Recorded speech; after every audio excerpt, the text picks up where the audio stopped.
আজকে হঠাৎ গিয়েছিলাম ইউনিয়ন পরিষদে জন্ম নিবন্ধনটা অনলাইন করার জন্য। অর্থাৎ আগে যেটা বাংলায় ছিল এখন সেটা বাংলা ইংরেজি দুটোই করতে হবে। কিছুদিন ধরে এই অনলাইন ঝামেলার ভিতরেই আছি। আপনারা যারা ইউনিয়ন পরিষদে সব জন্ম নিবন্ধন ঠিক করতে গেছেন তারাই জানেন কাজটা ছোট হলেও ঝামেলা কতটুকু। এটা হচ্ছে আমাদের রাস্তার চারপাশের ভিউ। গ্রামের রাস্তাগুলো আসলেই কিন্তু অনেক সুন্দর হয় দেখুন। আর অটোতে করে যাচ্ছি কারণ ইউনিয়ন পরিষদটা বেশি দূরে নয়, কাছেই। তো বলতে বলতে ইউনিয়ন পরিষদে কিন্তু চলে এসেছি এবং এখানে কিন্তু বৃষ্টি হচ্ছে। সকাল প্রায় 10টা বাজে, এখনও সচিব এবং চেয়ারম্যান তারা কেউই আসেনি, শুধু কম্পিউটার অপারেটর আছে।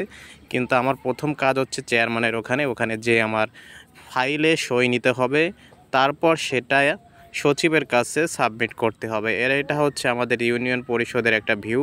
এই বিল্ডিংটাই হচ্ছে মূলত ইউনিয়ন পরিষদ, এখানেই সব কাজবাজ করা হয়। এই যে আমি দেখাচ্ছি এই রুমটা হচ্ছে কম্পিউটার অপারেটর যে বসে, মূলত এখানেই সব ফাইলগুলো বা আবেদন করা হয় এবং সেই আবেদনের ফাইলগুলো নিয়েই সচিবের কাছে যেতে হয় বা চেয়ারম্যানের কাছে যেতে হয়। সেখান থেকেই সই সংগ্রহ করে পরবর্তীতে কাজ আগানো হয়। এখন দেখুন আমি সামনে আপনাদের ইউনিয়ন পরিষদের আরও কয়েকটি রুম দেখাচ্ছি যে ইউনিয়ন পরিষদে আসলে কি কি রুম থাকে, কারা কারা বসে।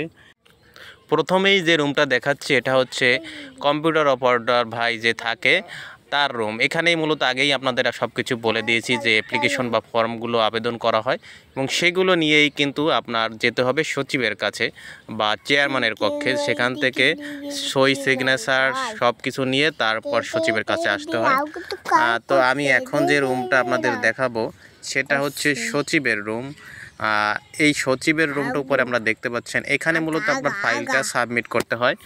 দেখা যায় কি অনেক ইউনিয়ন পরিষদে সচিবের রুমে এসে ঝামেলা বাঁধায়, কারণ এনারা ওরা টাকা পয়সা ছাড়া বিভিন্ন ফাইলের কাজবাজ করতে যায় না, এখানে অনেক ডিলে হয়। আর ভালো হলে তো ভালো। আর এখন যেটা দেখাচ্ছি একটু আগে আপনারা দেখতে পেলেন, এটা হচ্ছে চেয়ারম্যানের রুম আর এটা হচ্ছে জেনারেল রুম, মানুষ বসে। আর এখানে বাইরেও কিছু বসার জায়গা আছে, তারা বসে আছে। আর এই যে ভাই দেখতে পাচ্ছেন সামনে, ইনি আমাদের 1 নং ওয়ার্ডের মেম্বার সাহেব। আর এখনও কিন্তু বৃষ্টি হচ্ছে, আজকে সকাল হইতেই বৃষ্টি। আর সবাই বসে আছে যার যার কাজের জন্য। আর এদিকে আবার বিদ্যুৎ চলে গেছে, যার কারণে কিন্তু কাজ কিছু সাময়িক সময়ের জন্য বন্ধ আছে, কারণ কারেন্ট না থাকলে কিন্তু অনেক কাজই এখানে করা সম্ভব হয় না। তো এই ফাঁকে একটু আমি ইউনিয়ন পরিষদের চারিদিকের ভিডিওটা একটু করে নিলাম, আপনাদের একটু টুকটাক দেখানোর চেষ্টা করলাম। যাই হোক, এতক্ষণ যারা যারা ভিডিওটা দেখলেন সবাইকে ধন্যবাদ। আর আপনাদের কার কার ইউনিয়ন পরিষদ কেমন, সেখানে কিভাবে কাজবাজ করা হয়, সমস্যা আছে কিনা অবশ্যই জানাবেন। আমার অভিজ্ঞতা কিন্তু অনেক হয়েছে এই কয়দিন ইউনিয়ন পরিষদে এসে, যে এখানে কি কি করতে হয়, কি না করলে কি সমস্যায় পড়তে হয়।